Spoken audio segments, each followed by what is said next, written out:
saudara-saudari umat yang terkasih dalam Kristus. Dalam Injil Yohanes bab 10 ayat 1-21 ingin menceritakan kepada kita kisah orang buta yang diselamatkan Yesus. Di pasal 9 memperlihatkan sikap orang Farisi yang hanya peduli pada peraturan sahabat yang dilanggar. Mereka sama sekali tidak memiliki belas kasihan atas penderitaan si buta dan tidak ikut bersukacita atas kesembuhannya. Sungguh memprihatinkan melihat sikap pemimpin agama seperti ini. Mereka tidak melihat umat yang mereka layani sebagai domba-domba yang harus mereka jaga dan pelihara, melainkan sebagai orang-orang yang terkutuk.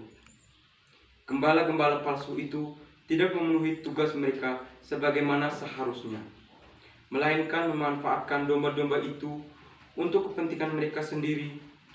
Yesus menyebutkan bahwa mereka pencuri dan perampok.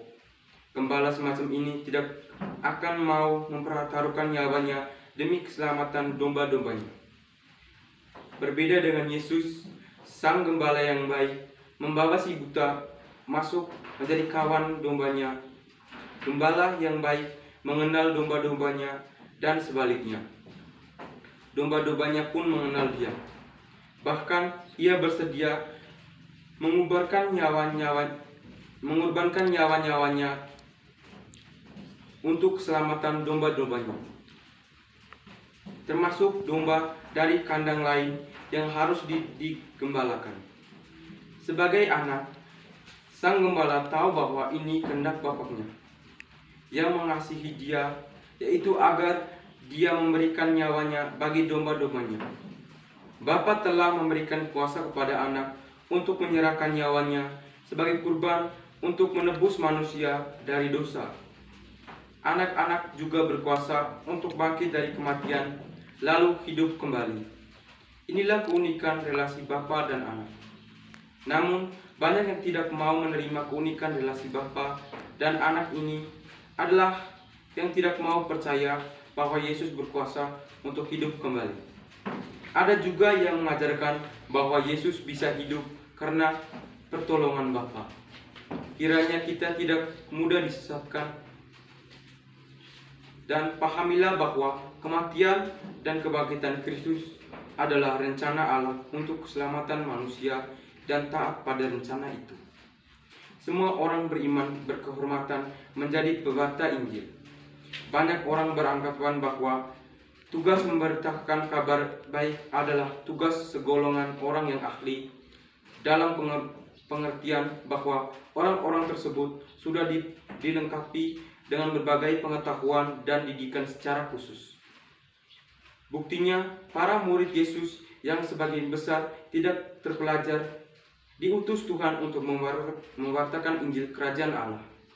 Tindakan Yesus itu memberitakan sesuatu pelajaran kepada kita, buat kita, yaitu bahwa pertama, melayani tidak dibatasi hanya untuk kelengkapan para ahli seperti para penderita saja. Tiap orang yang menjadi pengikut Yesus dipanggilnya untuk menjadi utusannya. Prinsip juga membuka mata warga gereja, khususnya para pejabat gereja, yaitu bahwa kepada gereja tidak boleh ada pembagian golongan antara awam dan pejabat gereja. Semua warga gereja yang sungguh beriman adalah umat Allah yang adalah warga kerajaan Allah. Kita semua berkehormatan untuk ikut serta mewartakan Injil Kerajaan Allah kepada dunia ini. Berita penting lainnya yang diangkat dalam perikop ini, selain pemberitaan Injil, ada beberapa yang harus disebarluaskan kepada orang lain, yaitu bahwa kerajaan Allah sudah dekat. Tugas para pemberita menerima kasih karunia Allah, beriman kepada Kristus, bertobat, dan diselamatkan. Suatu tugas yang berat dan amat mulia diemban oleh setiap penderita Injil.